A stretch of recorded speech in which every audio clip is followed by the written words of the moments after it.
You are listening to Charlotte Real Estate Talk with Pridemore Properties. Hello, Mike Heggie with another edition of Charlotte Real Estate Talk. Thank you so much for joining us for another edition. If there is one issue in Charlotte that's getting a ton of attention right now, it is affordable housing. Apartments are rising all over South End, NoDa, all along the Lynx line. But those new apartments are pretty pricey. Home prices are rising along with them. And on the heels of a study released in 2015 that named Charlotte as number 50 of 50 urban areas for upward mobility, the question really is, where do working class families live? The Housing Opportunity Foundation, the charitable arm of the Charlotte Regional Realtors Association, is working to answer that question, and it's a burning one. The foundation envisions a community where all housing needs are met, as stated in the vision plan. The group advocates for workforce housing as well as educates home buyers about how to afford the American dream of owning a home. Our guest on this episode of Charlotte Real Estate Talk is Executive Director of the Housing Opportunity Foundation, Terri Marshall. Welcome, Terri. Well, thank you. Thank you for having me. We're so glad that you came on today. We just could not be more thrilled to have you and all the great work you're doing in the community. And can you share a little bit about the work at the foundation? Sure. So the foundation, Mike, is the charitable arm of the Charlotte Regional Realtor Association. We are very fortunate that our realtor leadership recognized a long time ago that affordable housing and fair housing issues were really key to building a great community. And so we've built on that leadership in that direction since 1985. Our key programs that we do the Realtors Care Day project, which is our largest project. We facilitate two grant programs on behalf of our realtor community. One is a regional program, which directs funds to habitat organizations regionally, and the second is our community grants program. We also do a Strides for Shelter 5K run. It's a pretty young program for us, but it's in its third year. And we choose a beneficiary every year that we give the proceeds to. We also conduct an education program for our realtors around the issues that you just talked about when you were introducing me. Those issues about fair housing and affordable housing, how to find the resources, how to educate the consumer and the client, how to help them into this process of home ownership. So those are just a few of the things that we do. I'm proud to say that we stay very busy. And we love what we do, and we love working with our realtor community to take these things into the community. Absolutely. And can you share a little bit about, how the foundation got started and how it's evolved over the years? Sure. Way back in 1985, we actually were started as simply a charitable fund. The realtors decided that they wanted to set aside money. They have believed early on that in order to have a strong community, you have to participate and support and get involved in that community. So we simply started as a charitable fund. Since then, we have built habitat houses. We started to look like we do currently around 2003. We have really evolved since that time to have the programs and services that we have. But I think that's also been concurrent with a growing community. And I think realtors are very mindful of being part of the community and meeting the community needs. That's great. I know there's tons of talk about affordable housing. And, the Charlotte City Council is actually attempting to tackle this behemoth of a topic. What is the need in our community? And, we hear estimates of 20 to 30,000 people, which make up only half of the median income here, who need affordable places to live. And then you have the number tossed around 44, 45 people a day moving here for the Charlotte Metro at the time of this session. I mean, how does the foundation help that endeavor, and where do you see that fit in the puzzle? Well, we're very much a part of that discussion. And, the first thing I would tell you, it's a very complicated discussion. There are no easy answers. And we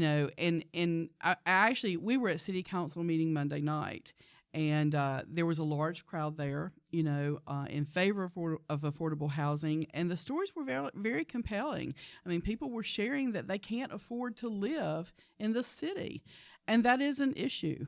And it's not just an inventory issue. It's also an issue about pay scale and quality of life and transportation and, education, all those things in proximity that a community needs to offer. And so there's a large segment of our community that's really missing out on those life initiatives, and so it's something that Charlotte needs to be aware of, and I think they are. The answers are harder to come by, for sure. One thing I know about Housing Opportunity Foundation and being obviously realtors in our local community and very vested, and we're so much appreciate the partnerships, and I'll say that plural, with the Housing Opportunity Foundation. I've seen that evolve as well, and discussions from before about partnerships and the Housing Opportunity Foundation with Habitat as an example, and others and similar organizations. Do you see that being the new wave to get more things done, 1 + 1 = 11? I think it's always going to be a part of it. I think it has to be a part of it. I think that, I think we see a lot of private public partnerships that need to take place. The city and the government, local government, can't do this by themselves. The contractors and the builders can't do it by themselves. The nonprofits can't do it by themselves. It's a big challenge. And the thing that I do think is good is that probably in the last year, since the city council came forth and put out the 5,000 units out there that they're trying to achieve, there's been far more conversation in the community than ever before. So I think that's a huge positive. Now we need to shift that conversation to really identifying some real significant solutions, and not just identifying them, but acting on them. And this week, there was an article in the paper about the mayor is really calling to increase the funds of the Housing Trust Fund. That's one strategy. There are a number of strategies that are being explored, but I think at some time we have to stop talking about them and really take action on them. And I think that's what we're anxious to see happen. Yeah, I would agree with that for sure. I've seen that where there's been discussions of bond referendums and the upcoming ballots, and how does that take shape into actually taking action from there, increasing those funds and putting, strategic measures going forward. If there's one thing our listeners can learn about the Housing Opportunity Foundation from the public-facing side, what would you tell them? What's most misunderstood about the foundation's initiative? Well, I don't know if it's misunderstood about the foundation, but I think people don't understand quite how charitable and generous our realtor community is, and how invested they are in creating a strong, vibrant community. Pridemore Properties is a great example. You guys have been so supportive of our initiatives and our programs and our services, and we find that kind of commitment across the board. People just don't understand, I think, or sometimes underestimate how committed the realtor industry is in partnering to build a better community. And one thing I've seen grow over the years is the grants program. And how exciting is that to be able to be at a place where there's, certain allocated funds specifically for giving back to the community. Can you speak a little bit about the grants programs? I can. One of my favorite things. So thank you for asking.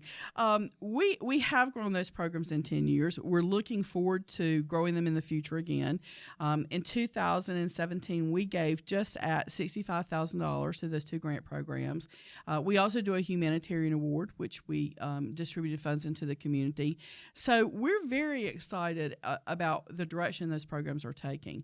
The one thing that we're also really excited about is that it gives us an opportunity to identify unmet housing needs and to put resources to that. So as a result, we have funded some really cool things, things that we're very proud of. And every time we develop a new relationship in the community, we bring that back to our realtor members, and it just helps us move forward in terms of our vision, which, as you said, is we're moving towards a community where all housing needs are met.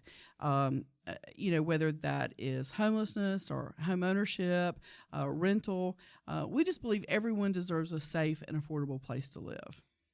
And that's the crux of that. That's the epitome of where, our fit in as Pridemore Properties as well as the Housing Opportunity Foundation. I love what you said, safe and affordable. So you can be affordable and maybe it's not safe. Right. You could be safe and not necessarily affordable. Those two together, that conjoining effort of safe and affordable, seems to be at the heart of the Housing Opportunity Foundation's mission. It is, and to add to that, Mike, you can have an affordable house, but it might not be on a transportation line. It might not be near schools. It might not be near grocery stores. You might be in a food desert. So there's so many components that go into that. You can live in an affordable house way out on the edge of the city, but if you don't have a car and you can't get into your job, then it kind of negates the whole purpose of it being affordable. So these are all things that we have to look at as a community. And you mentioned earlier the biggest project, the most visible project by and large is the annual Realtors Care Day. And it takes place in April every year. There's a reason for that. Yes, there is. We do it in April of every year because it is Fair Housing Month. And I am so pleased to say that this year we are celebrating the 50th anniversary of the fair housing legislation. And that legislation, by the way, is a key component of the Realtor Code of Ethics. As you know, it is something that is very important to you guys. Going back to that belief that everyone deserves, housing. So it's coming up. And it is a large project. We're very excited, though. We're celebrating 10 years this year of Realtors Care Day. 2 of those years of which you chaired the project. So you really bear the battle scars for that one. But it is a great project. We'll actually be out next week. We're doing 26 sites in Mecklenburg and Iredell County. And we're also working at the Mooresville Soup Kitchen and the Harvest Center. We're doing 2 transitional houses associated with the Harvest Center here in Charlotte. Well, it's incredible work, and I'm just glad that after the 2 years I chaired that you were able to continue the project after that. It didn't flop, thank goodness. In great measure. You set us up great. But we will have 750 Realtor volunteers out on April 20th, and they're going to be doing great work, and it's just amazing to see it happen. It's amazing to be a part of it, and it's just an amazing gift that we love to give the community in which we live and work. So Realtor Care Day, it's a one-day event where we take care of, as a realtor community, cross-firm, everyone pitching in together for exterior home repairs that are, and there's a process there that not just everyone is selected. They have to be at a certain criteria. Exactly. We do have to have an application process, and we do have to take it very seriously. As much as we would love to help everyone, that's not possible. This year, we actually had over 65 applications for the project. We were able to select 26. So while we're very proud of that 26, we're sorry that we're not able to help everyone. And frankly, some of the homes are just in such bad shape that we just, the work that we do is just not going to affect it. But we have some amazing stories that come out of the project, and but it is a lengthy process and a long planning process for us to come to this day. And it does involve, as you said, a lot of partners. This is very much of a partnership project. We're working with the Charlotte-Mecklenburg Housing Partnership on 11 homes in the Camp Green area. We're working with Habitat Charlotte on 3 homes throughout Charlotte. We're working with Habitat Matthews on a home in Mint Hill. So, it just could not happen without our partners and our sponsors. And this is a one day per year where you're able to, put the cell phone down, get a little dirt in your fingernails. Or a lot of dirt. Maybe a lot of dirt. And at the end of the day, recognize that the measurable impact is looking at that family or that nonprofit that you're a part of and looking at the measurable impact by the smiles per hour that were originated from the realtor community as well as the recipients. And in terms of impact of Realtors Care Day to date, seems like there's been ripples in the pond of just benefit that's been, there's the financial impact. We know at this point after 10 years, the financial impact is well over $1 million. The volunteer hours that have been contributed are in excess of $400,000. I'm so pleased to tell you, Mike, after next Friday, we will have assisted 254 families and 11 nonprofits in 10 years. So wow. Proud of that number.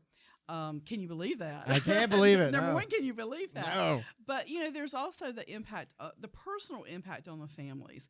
which is sometimes a little hard to talk about because it's very, very personal. You know, how these, I had a gentleman last year tell me that he sat in his front yard and he cried all day long because he said, I can't get over the fact that these people who don't even know me have come here and worked on my house all day long to keep me in this house. So on a personal level, you know, there's also that impact in those relationships. And the stories flood in after the project every year. I mean, almost every year it's grown, the stories. It's incredible. Every time I talk with a realtor, they always have a favorite story to tell me. And it just kind of reignites for me, you know, those various touch points with people. And I'm just so proud to work with an organization and with an industry that embraces that. I mean, I just think that's such a very, very cool thing. I agree with you 100%. And Friday, April 20th, we're going to roll our sleeves up. You are. Put down the cell phone. And I'm going to put you to work, Mike. Put us to work. Absolutely.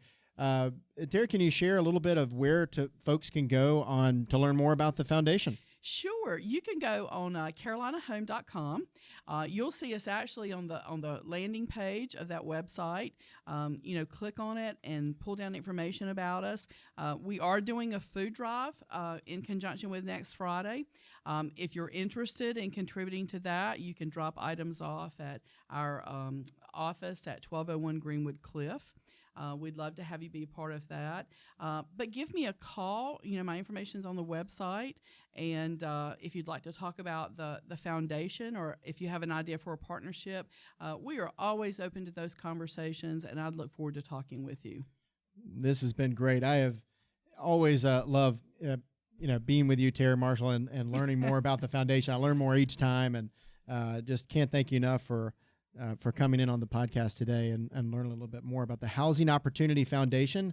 Terri Marshall, thank you for joining us for another edition of Charlotte Real Estate Talk. Listen, download our podcast, or find out more about Charlotte Real Estate at pridemoreproperties.com.